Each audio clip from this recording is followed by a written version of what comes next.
আমার শীতের গাছগুলো যে চারাগুলো এনেছিলাম সেই চারাগুলো আমি লাগিয়ে ফেলেছি মানে যেরকম প্যাকেট পেয়েছি সেই প্যাকেটগুলোতে লাগিয়েছি। প্রচুর গাছ কিনেছি, আমি তো তোমাদের সবাইকে দেখিয়েছিলাম প্রচুর গাছ কিনেছিলাম।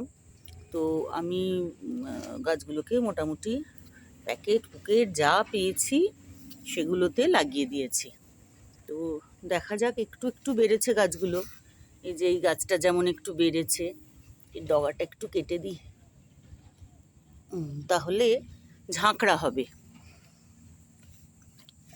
এই যে ক্যালেন্ডুলাটাও বেড়েছে। আর এটা আমার নতুন আঙুর গাছ, আমি বীজ থেকে চারা করেছিলাম, গাছটা বেশ বড় হয়েছে। এটার প্রায় 1.5 বছর বয়স হয়ে গেল। এই মোটামুটি করেছি।